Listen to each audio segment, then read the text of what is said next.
Bienvenidos a otra clase flipada de biología, hoy con número redondo, la número 25. Las imágenes de fondo ya sabéis de dónde vienen y aquí Ramón y Cajal está haciendo su descubrimiento decisivo. Hoy nosotros vamos a seguir con nuestros tejidos, hoy el tejido conjuntivo.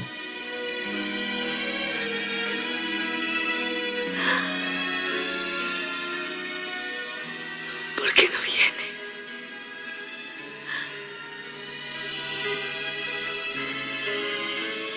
Aquí está. Aquí está.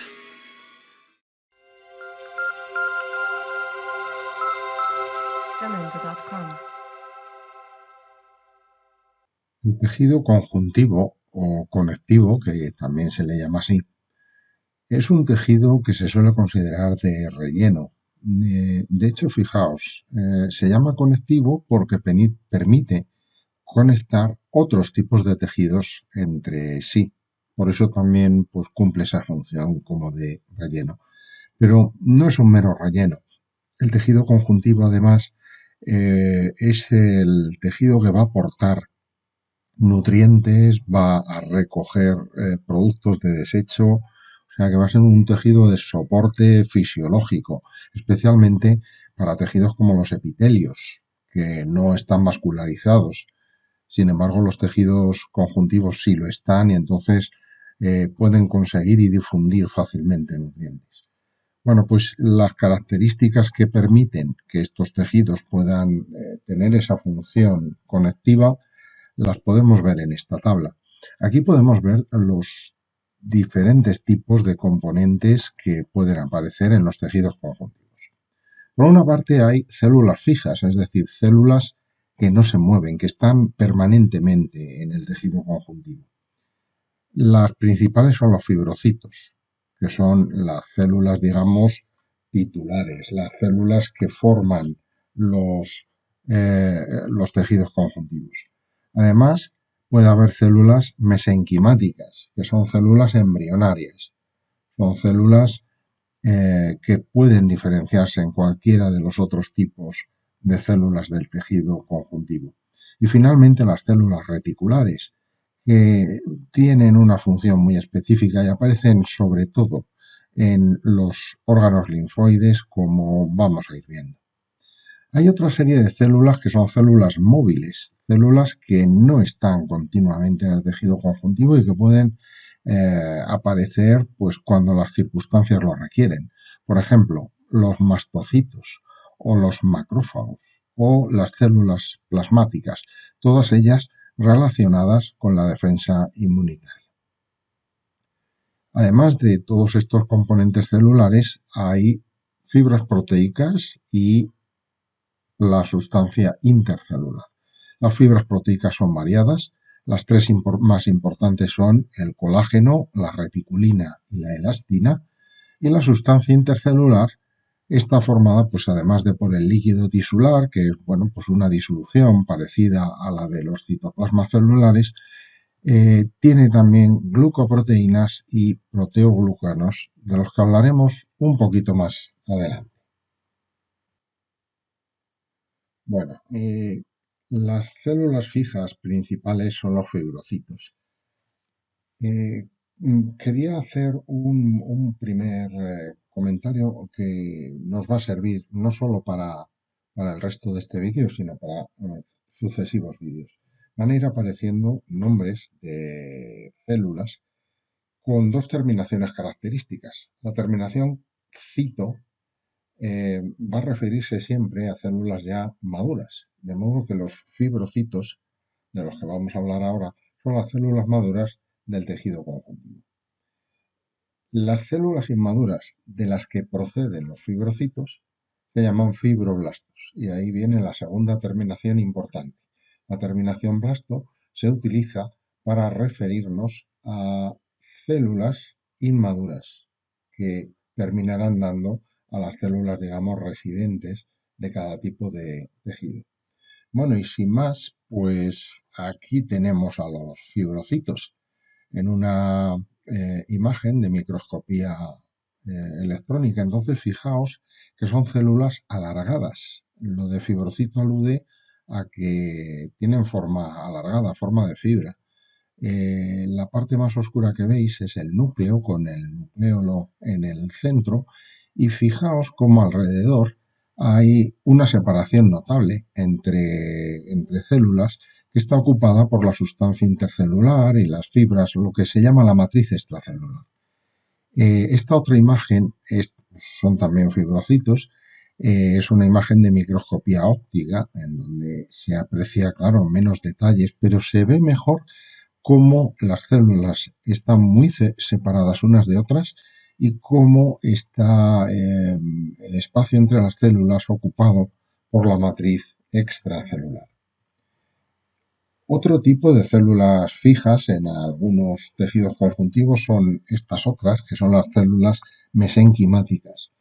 Son células embrionarias, por lo que son células pluripotentes. No están diferenciadas y por tanto pueden dar lugar a diferentes tipos de células. Eso sí, de tejido conjuntivo. Ya están parcialmente diferenciadas.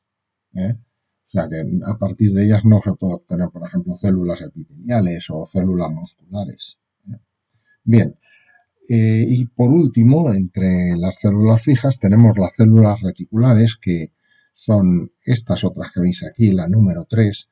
Tienen un aspecto bastante peculiar y bueno, son las que se encuentran de forma prácticamente exclusiva en los órganos hematopoyéticos, o sea, en aquellos órganos que fabrican eh, la sangre, las células sanguíneas, y en el estroma, o sea, en el relleno de los órganos linfoides, pues como los ganglios linfáticos, por ejemplo.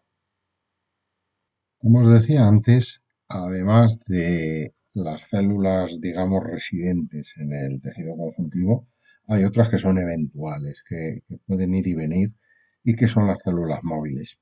Entre ellas se encuentran los mastocitos, que son células de un grupo que estudiaremos en el próximo vídeo seguramente, que son los granulocitos. Se llaman granulocitos porque fijaos qué citoplasma más curioso. Esto es una imagen de microscopía electrónica coloreada. La vesícula más grande que se ve en el interior de la célula es el núcleo. Todas las demás vesículas de color rosado son gránulos de secreción. De modo que estas son células que están, digamos, preparadas para la guerra química. Fabrican una serie de sustancias que buscan evitar infecciones. Entre las sustancias que pueden expulsar al exterior se encuentran la heparina, la histamina y la serotonina. La histamina en particular es una sustancia que está implicada en la producción de inflamaciones, que, bueno, ya estudiaréis el próximo curso cuando veamos la inmunología. Otro tipo de células móviles son estas de aquí, los macrófagos, que son los glóbulos blancos que se encargan de fagocitar a otras células. La verdad es que yo siempre me imaginé los pseudópodos de otra forma. Seguramente vosotros también, porque cuando os dibujamos los pseudópodos, bueno, los dibujamos bastante más anchos, no tan con forma de hilos como esto que veis aquí, pero esto es una imagen también de microscopía electrónica, en este caso de otro tipo de microscopía electrónica que da imágenes con 3 dimensiones. Y por último, las células plasmáticas son las células que se encargan de fabricar los anticuerpos. Entonces, como veis, todas estas células móviles son células implicadas en la defensa inmunitaria de los tejidos.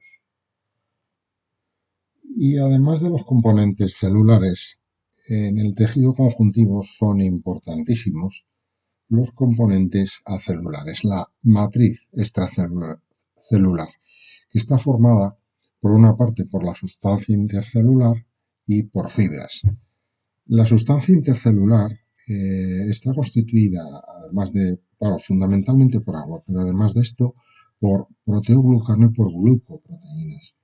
Los proteoglucanos son polisacáridos a los que se unen proteínas y que tienen un papel importantísimo para retener agua y de esta manera constituirse en un medio muy importante de intercambio de sustancias.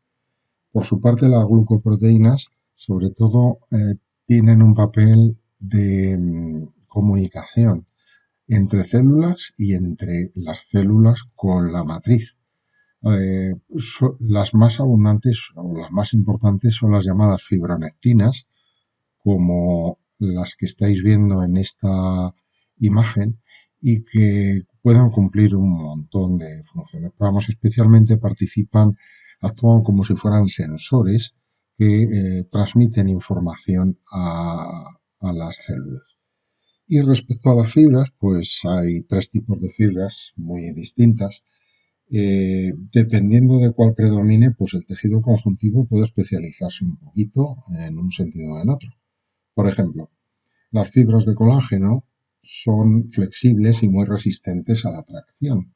Si veis esta imagen del colágeno, pues podéis imaginaros que esto es como una especie de maroma que resiste tremendamente a la tensión. Por eso, por ejemplo, las fibras de colágeno son muy abundantes en los tendones. Otras fibras importantes son las reticulares, que se presentan en la lámina basal y luego ya en el tejido conjuntivo reticular, en tejidos hematopoyéticos y linfoides. Y por último, las fibras elásticas, que como indica su nombre, pues tienen esta propiedad, abundan especialmente pues, en órganos elásticos como pueden ser la aorta, las arterias en general, la aorta en particular, porque es la mayor de las arterias, y también en los pulmones.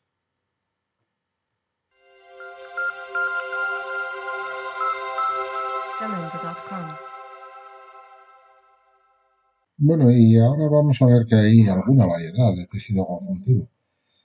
Vamos a comenzar por los tejidos menos frecuentes. En primer lugar, el mesénquima, que es un tejido formado por células indiferenciadas, tiene aspecto gelatinoso y es importante porque a partir de él se forman el resto de tejidos conjuntivos. La imagen que veis concretamente es un mesénquima de embrión de pollo. Bueno, lo importante es que veáis que las células son muy pequeñitas porque son células indiferenciadas. Un tejido relacionado con este es el siguiente, el tejido gelatinoso, que se encuentra únicamente en el cordón umbilical. Es un tejido en el que abundan colágeno, fibras de colágeno y proteoglucanos. Esto le confiere una gran turgencia, o sea, capacidad para retener agua y resistencia. Sin embargo, tiene muy poquitas células. O sea que está, digamos, adaptado pues, a la función de intercambio de sustancias para la que se utiliza. Y otro tejido conjuntivo no muy frecuente, que está muy restringido a determinados lugares, es el tejido reticular, que está presente en los órganos linfoides, también en el bazo, que es un órgano hematopoyético, y entonces en él predominan células y fibras reticulares. Bueno, con esto llegamos a los dos tipos de tejidos conjuntivos más comunes. Por una parte, el tejido conjuntivo laxo, que va a tener como principal función facilitar la nutrición de los órganos en los que se encuentran. Esto requiere que sean órganos que no se encuentran en zonas que no requieren una gran resistencia.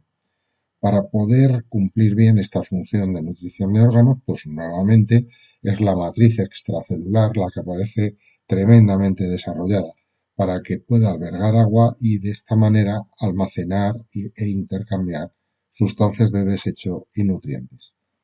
Y por último, el tejido conjuntivo denso, en el que predominan las fibras proteicas y los fibroblastos y fibrocitos, claro.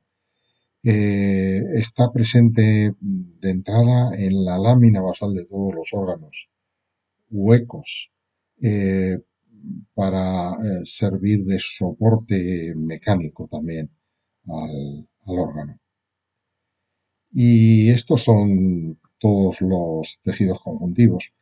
Hay otros tejidos que en algunos libros se consideran también como tejidos conjuntivos especiales, pero que nosotros lo vamos a ver en el próximo vídeo. De modo que despido esta clase flipada, este nuevo vídeo, hasta el próximo y como siempre, espero que os haya resultado realmente útil. Hasta el próximo vídeo.